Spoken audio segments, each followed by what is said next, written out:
Welcome to this new video where we just got hit by a massive info bomb.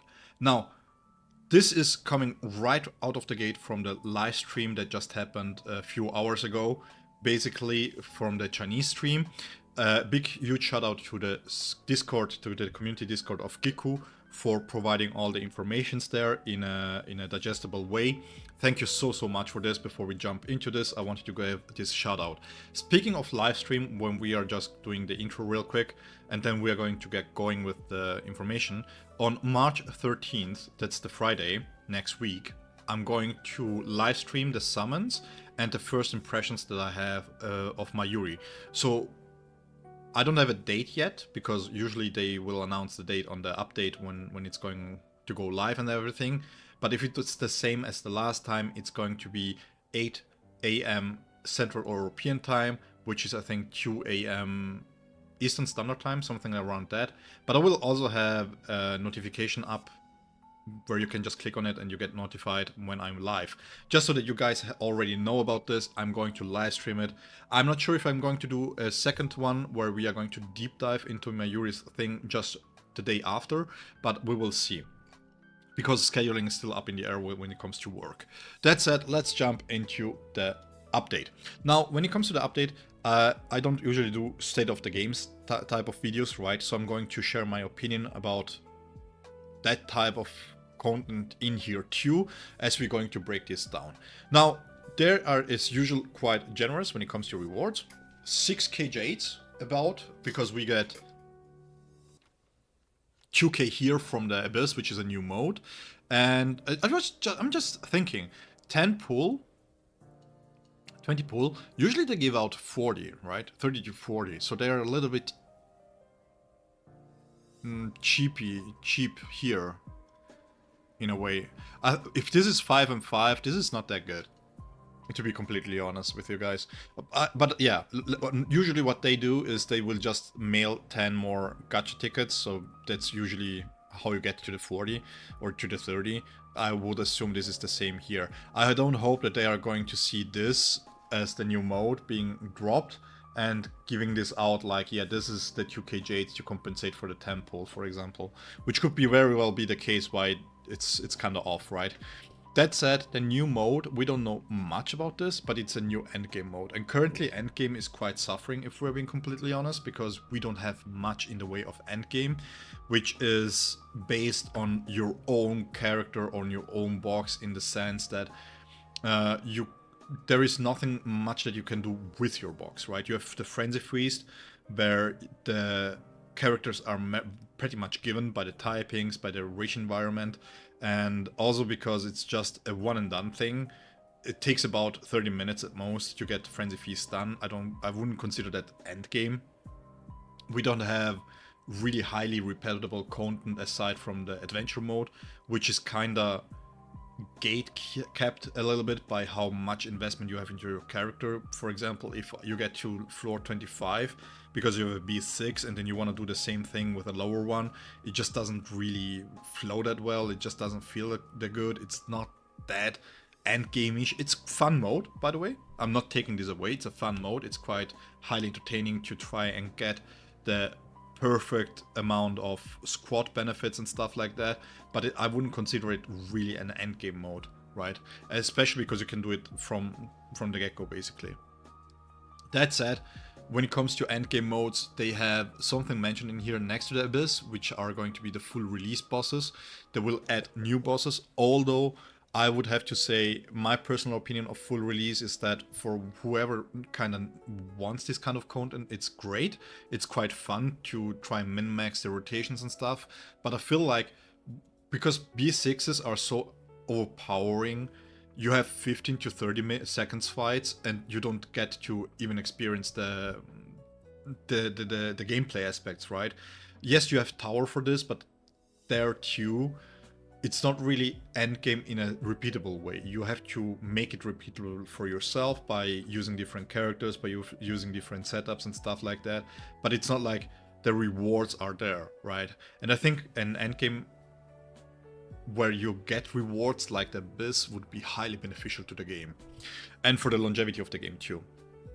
Then, when we speak about endgame, they also announced maybe looking into giving 4 bosses for the new Frenzy Feast, for the Frenzy Feast in itself, which is, I'm intrigued by this because I would recommend, also, I personally, I don't mind it if they do 4 bosses, but I think they should do more with the race environment at 3 bosses instead, because it just makes it easier for free-to-play to keep up with, because having 4 teams ready is quite tough, especially early on when you're going to hit 65 and you get into the next tier. And if they're going to do a new tier, the question is when, because I don't know personally one player that is level 80 yet. And if this is like something that they want to add, then that bracket becomes really barren really fast.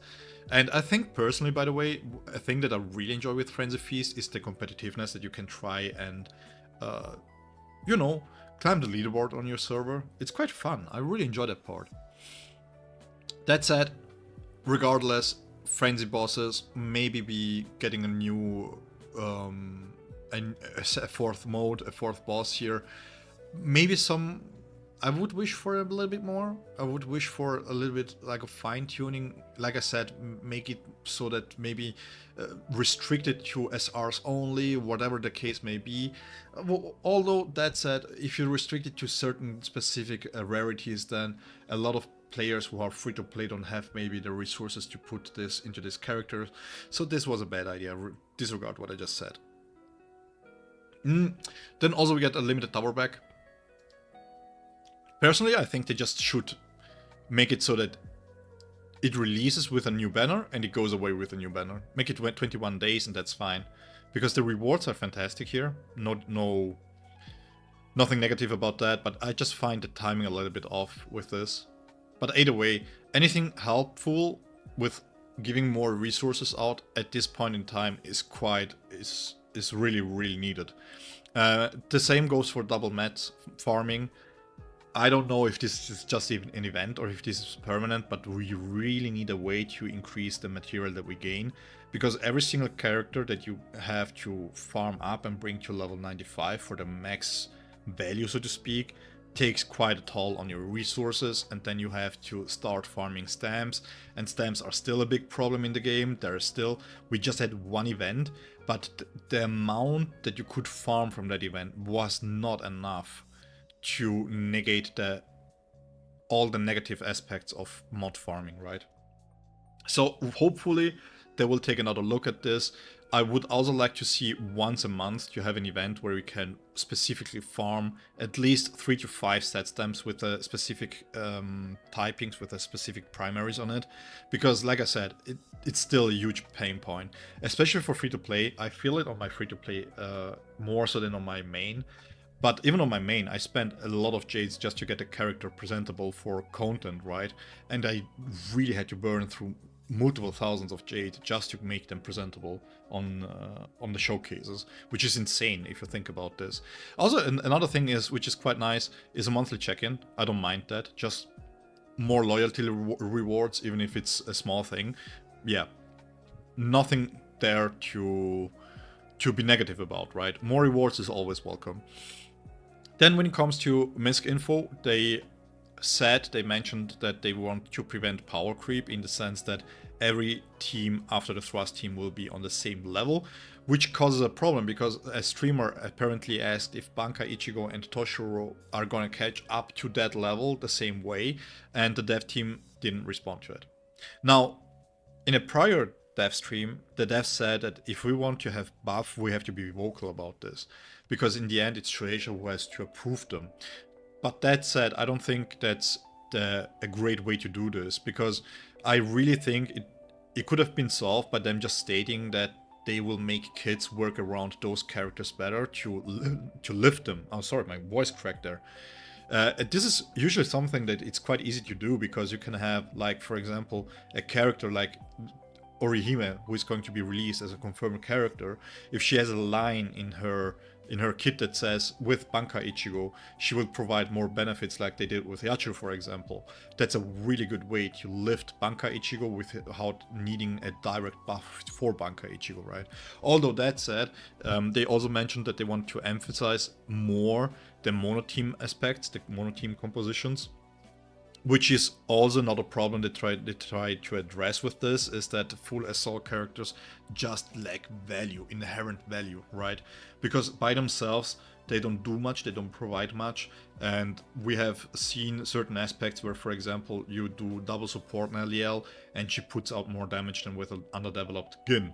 And this is one of the problems that I feel like isn't going to be solved by pushing more mono team compositions, because in the end it's about the boundaries. If you invest into boundaries, the boundaries are way too strong.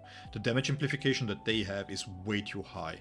And I understand that for whales and for people who really want to put their resources into one singular character and their boundaries, there needs to be some type of reward for it, right? If the boundaries are too weak, then nobody wants to dupe the characters.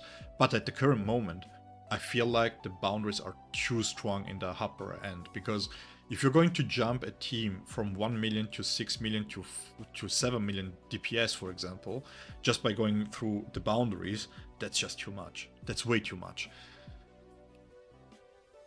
Maybe a solution would be keep the amount of jades needed for the gacha as it is, but maybe front load the power into the B1 and into the B2 if they want to do this, which causes another problem, because at the moment the B1s and B2s are already way too powerful in my opinion. But this would minimize the effects that you would have into going for the B6. I still want to see B6s be more flavor based and not damage performance based, to be completely honest. For example, Mayuri, he does the slow step, right? The hard step that he does against Sayel or something like this. Gin, who does the explosion against Eisen, put this kind of animations into the B6 to make them more flavorful. And I think is quite a little bit lacking at the moment. But there is no good solution to the amount of power that boundaries currently have. And I don't think that emphasizing mono teams will help. Because if you are completely honest, you can still see a lot of tower clears, for example, with 80% damage reduction on everybody else but the mono typing. Mono damage. And you still see Eisens completely destroy everything in there, because they're just, even at B6, he deals so much more damage than anybody else you could bring with you, that there is just no real necessity to have anything but a B6 Eisen, right? So I don't know how they wanted to go about this. Maybe this is just a first step, which would be a good first step, but I don't think it solves the issues that we have currently with full assault being a little bit undervalued, and the problem that comes with boundaries in itself, right? Then, apart from this, when it comes to teams and compositions and stuff, they also announced a new typing. No, wait, this is just a rumor. They didn't announce it yet. We had data mines that showed a fifth typing, but there is no such plan yet. They announced that there is no such plan. That's the way I wanted to phrase this. So, even though we might get a fifth typing at any point, there is no such plan yet. That's something that is going to be speculation for next year, maybe. Then we also have Childnell coming back from a review. There it went through, which means that we are going to get her for free in the email. I really hope that these kind of issues are going to be resolved, because it's quite annoying in a way that this part is going to be announced as an event, as well as whatever, and then when the character is fresh out of the oven and you want to play with the character and you have these flavorful things, it's not being provided to us, right?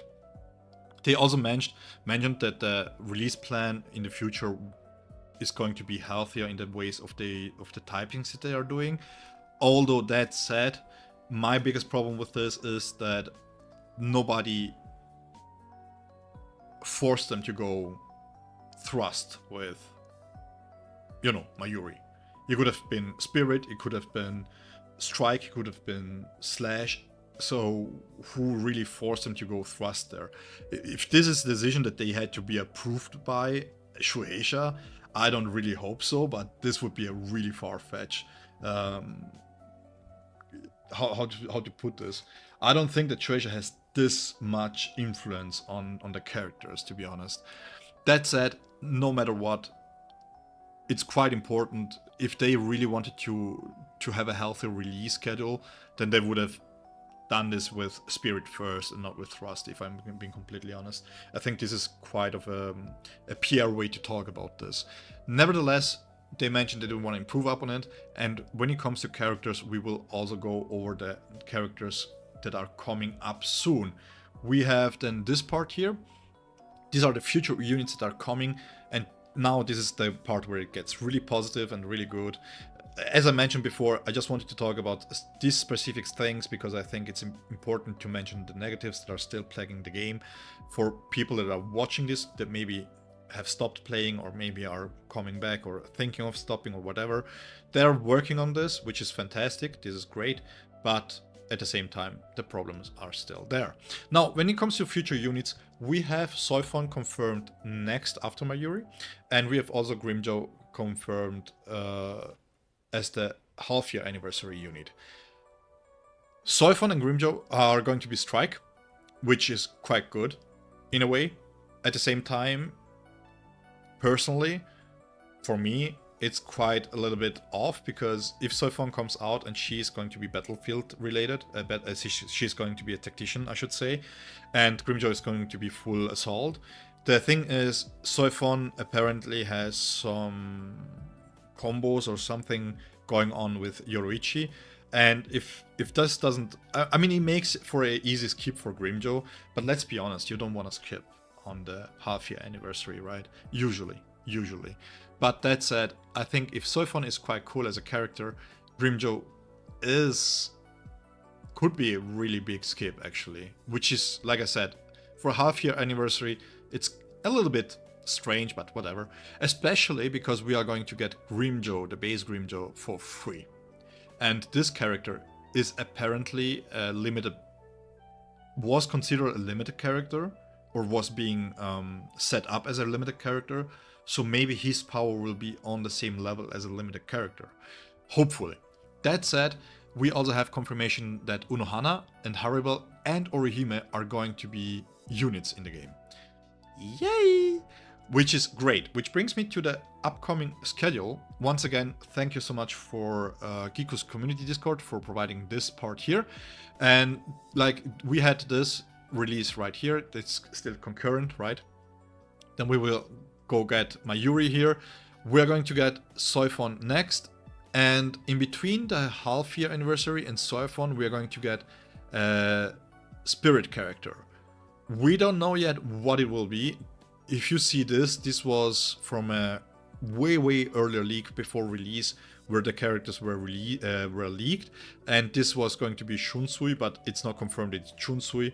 Them mentioning Unohana, I think it's going to be Spirit support Unohana, because Spirit at the current moment really needs a good support aside from Kisuke. So we could get 3 viable supports, which would be fantastic for Frenzy Feast, right? And then we will go into the half-year Annie. So this is the schedule at the current moment here that we can see. And yeah, when it comes to quality of life updates, they have mentioned something really good. And this is something that I'm experiencing currently, by the way, which is quite annoying. Bag limitations when it comes to stamp sets. Oh, guys, I'm telling you. The first time I hit the max cap, I went into the set stamp farming. I didn't get anything, and I was like, is this bugged? Did I just waste 200 energy about this? Because it was bugged. And then I realized that my bag was full, and then I had to check my mail. So PSA for today, if you, for whatever reason, hit the set stamp farming and you don't get any rewards, check your mail, check your bag if you're full. So we are going to get another major buff, so to speak, to the amount of inventory that we can carry when it comes to stamp sets, which is fantastic. We also get a new way to get more stamps, so we can get 3 random stamps we can feed 3 random stamps, and then we can convert this into 1. And this will be available from the starting date of Mayuri's launch, which is fantastic, by the way. This, oh my god, more of this. More of this, please. We need this kind of stuff. It's really important. One thing that I would like to see is that There are two ways to do this. You just input 3 random stamps and then you get whatever one out of it. Or if you are using 3 of the same types, like for example 3 Neliel stamp, then you convert it into 1 Neliel stamp. Hopefully you have both options. Then one thing that is really good is the dummy will be harder to push away, which is incredibly frustrating when you play, for example, a Kenpachi, when you play Tozen, for example, and you use his Bankai and you move him away, stuff like that. Shouldn't be happening. So this is something that is going to be fixed, which is quite nice. Stamp Nexus will have a new boss as a source to obtain it. Really important. Really important. I think the current cadence of having on how many times we get Stamp Nexus is quite... It's not enough. It's not enough, right? I mean, let me go back to the game real quick.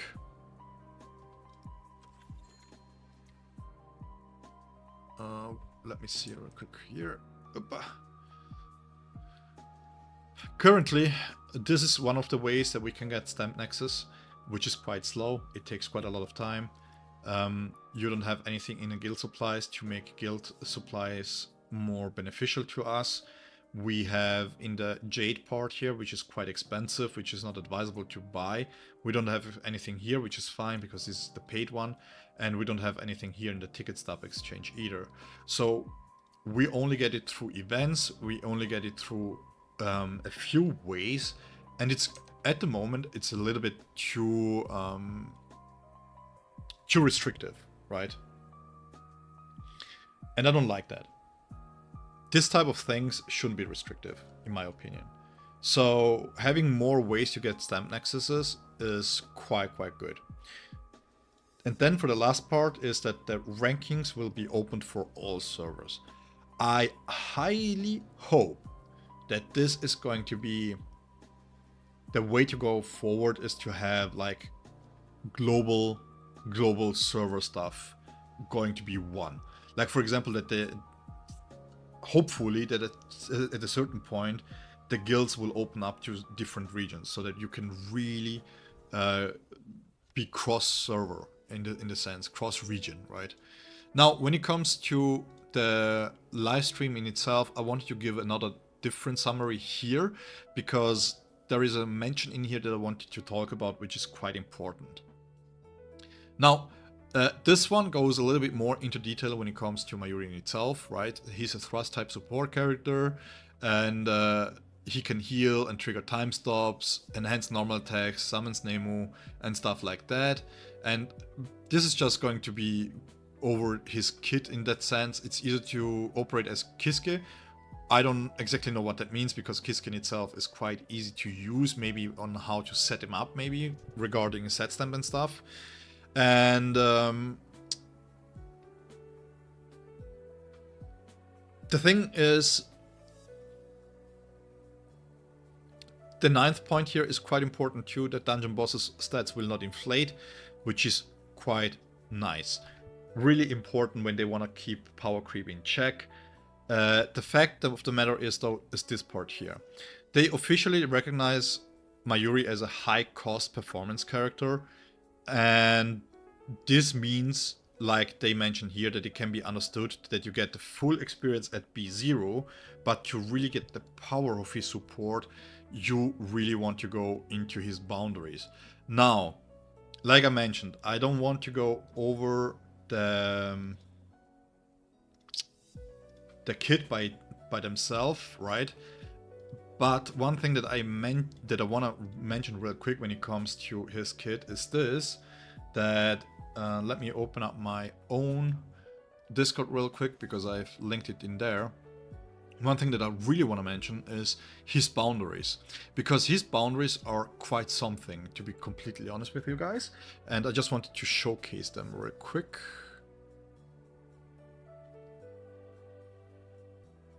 Let me see here. There it is. Now, when it comes to his boundaries, the B1 seems really good because he goes and gives over ailment damage to equal amounts of his ultimate charge rate. Similar to what Kiske does with crit damage, he does this with ultimate charge rate or efficiency. I think this is ultimate charge rate. And it caps out like the crit damage does, right? But the thing is that the B2 also additionally grants critical damage, which at the moment doesn't stack. 30% doesn't look that much, but it's still 30% on top of everything else. But then you start getting into the B4, where he's going to reduce spiritual pressure. So basically what Mayuri is going to be enabled to do is he will put the enemies into the spiritual pressure state quite easily, and having an additional reduction of spiritual pressure dissipation so that you can put them or keep them in that state for far longer is a major boost. Because for those that don't know, the spiritual dissipation acts as an other. So you have all the multiplicators in the game, and then the dissipation state is another multiplication at the end of all of it. So if you have anything like the amplification of the Gigai of Kiske, and you add, for example, another amplification to it, which is from another character like Mayuri, and then you have the dissipation state, and this is, for example, 50% in total. It's not 50% in total, it's the 15% by the 15% by the 20% at the end, right? So you are way above of what the amplification would be usually. Now, if that isn't enough, and if this is going to be true on release, like, this is going to be another level of power creep for boundaries. And this is where my state of the game part in this whole discussion is coming from, is that boundaries are way too stacked. This will increase the attack that he gives by, it will just flat out double it, right?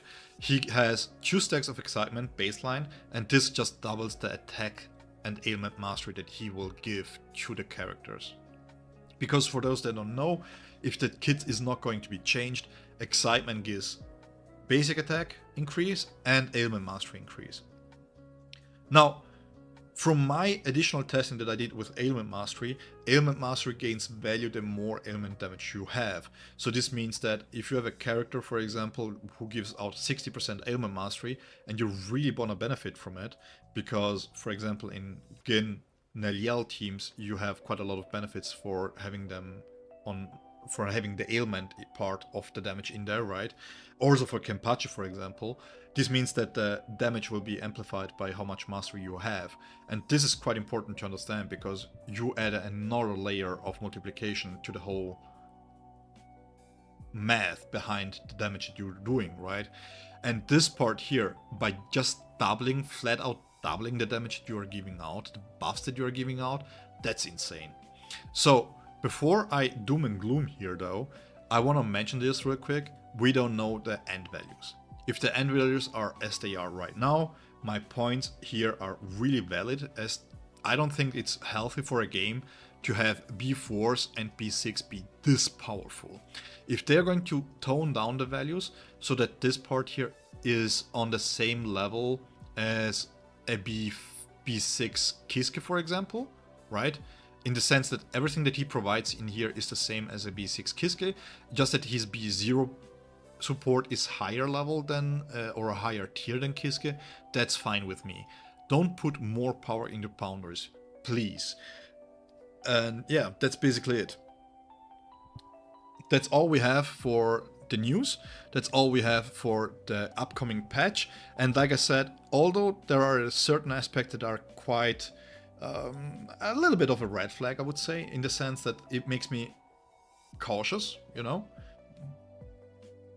Overall, it's still, for me, the best gacha game out there. I still love it very much. What they do right with the game, it makes the game really right. It makes the game feel really impactful, really cool. It's such a fun time to just playing the game. I don't remember the last time that I had auto in a game and I actively try to use my own inputs. obviously, if I'm farming sets, then I'm going to auto this, is because I'm going to auto on the way to work, or I'm going to auto on the when I'm doing something as a side activity.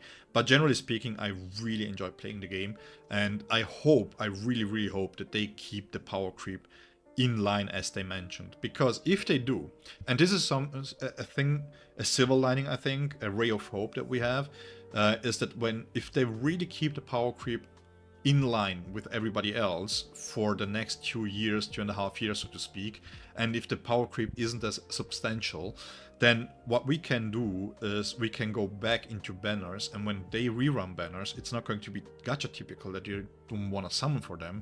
It's going to be gacha untypical because you want to summon for dupes for them, which is quite cool. It's a quite cool problem to have, right? Being able to go back and say, hey, I really missed out on this character, let me pull for him.